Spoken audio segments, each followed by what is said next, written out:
E aí, meninos, tudo bem? Bom dia, como é que tá? Gente, hoje nós vamos dando continuidade ao nosso conteúdo. Nós vamos falar ainda um pouco de globalização. E hoje nós vamos falar sobre a globalização ao longo do tempo. Como ela surge lá nos períodos das grandes navegações, né? Vem no mercantilismo, capitalismo mercantilista, depois passa para a Revolução Industrial e assim nós vamos trilhando o nosso caminho na geografia do nono ano, ok? Então vamos lá, né? Para muitos estudiosos, a globalização corresponde à atual e mais avançada fase do capitalismo, sistema que teve início lá na Europa, né, nos países da Europa, no fim da Idade Média, sobrepondo-se lentamente ao feudalismo. Então, o que era o feudalismo? Era aquela troca de mercadorias, não existia moeda, né? E aí o capitalismo comercial, o capitalismo mercantilista vem com as grandes navegações, né? Porque aí eles começam a exploração e a venda de mercadorias, né, passam a sobrepor ao feudalismo. E assim surgindo aqueles grandes reinos, né, em cima de pequenos feudos, certo? Então vamos lá. Até o século XV, as relações entre os habitantes de diferentes continentes e também no interior do próprio continente era bastante limitada, ou seja, a Europa tinha pouca comunicação com a América, com a Ásia, né? Aí isso até o século XV, ali 1400. A partir dos períodos das grandes navegações, né, 1400, 1500, quando Espanha, Portugal, Inglaterra faz uma corrida, né, para conhecer novas terras, isso muda, tá? Então, nos períodos das grandes navegações entre os séculos XV e XVI, as técnicas de navegação desenvolvidas na Europa favoreceram as viagens de longa distância. Então, a Europa começou a evoluir nesse sentido e passou a criar grandes navegações, uma prova disso é a descoberta do Brasil e aqui da América, né? Então, dispostos a obter metais preciosos e outros produtos que pudessem ser comercializados, os europeus eles incorporaram novas terras, que é a América, e novos mercados, que é a África e a Ásia, até porque eles haviam descoberto essas regiões, né?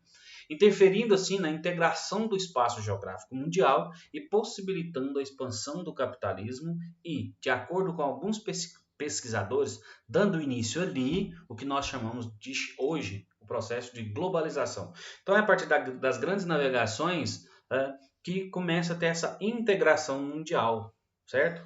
Que hoje está tão grande como é, né? Prova disso aí, essa integração mundial, é o nosso coronavírus, né? Tanto é que, por exemplo, lá em 1910, 1915, houve um ataque de vírus desse, né? Que é chamado de gripe espanhola, matou tanto quanto o coronavírus, mas atingiu só a Europa na época. Por quê? Porque não existia tanta circulação de pessoas como hoje, tá? Então vamos lá. Os países europeus eles acumulavam capitais e lucros com a comercialização de produtos, como cana-de-açúcar, algodão, especiarias, né? Ouro e prata, obtidos no continente americano e de trabalhadores escravizados, originários do continente africano. Nossa história de colonização foi dessa forma, né? Assim, as distâncias entre os lugares começavam a diminuir e as trocas entre os povos a crescer. Nós somos resultado dessa troca de povos, né? Portugal, África e o indígena, nós somos essa miscigenação de povos. Goiás foi colonizado na exploração do ouro, fazia-se o ouro aqui na cidade de Goiás, por exemplo, e se levava para a Europa. Então essa integração diminuiu a distância entre os continentes, ok? Então, o estabelecimento de colônias europeias, inicialmente na América e posteriormente na África e na Ásia, contribuiu para a propagação da divisão do mundo em Ocidente e Oriente, muito utilizada e bastante complexa, que nós vamos estudar posteriormente. Então, do ponto de vista de localização no globo, só para vocês entenderem, essa divisão ela é simples. São países situados a oeste do meridiano de Greenwich, fazem parte do Ocidente, e os situados a leste fazem parte do Oriente. Porém, na maior parte das vezes, o uso dos termos ocidental e oriental para qualificar um país ou uma região considera critérios econômicos, culturais, políticos e religiosos que mudam com o tempo e que por isso vão gerar uma confusão nessa coisa, o que é Ocidente e o que é Oriente, né? Uma região pode ter o lado ocidental e o lado oriental, como é o caso da Alemanha, que teve uma parte oriental, uma parte ocidental durante a Guerra Fria. Mas isso é um estudo posterior, tá bom?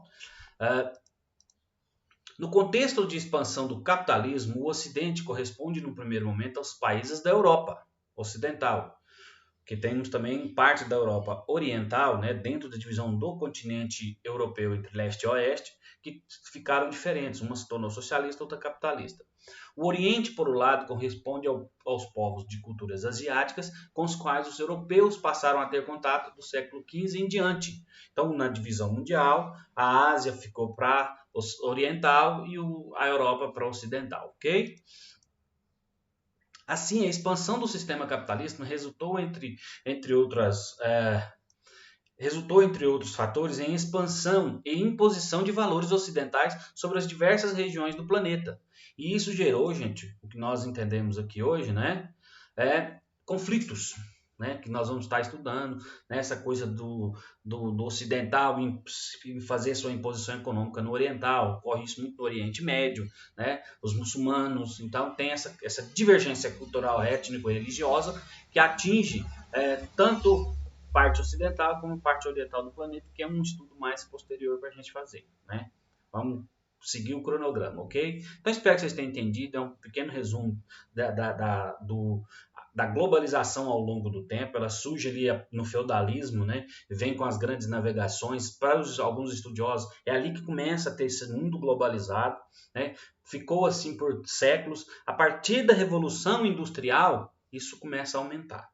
E aí a expansão, o desenvolvimento tecnológico na Revolução Industrial faz a globalização se tornar mais globalização ainda, né? Então, essa é a nossa ideia, esse é o nosso estudo. Espero que vocês tenham gostado dessa aula e tenham uma boa tarde, tá?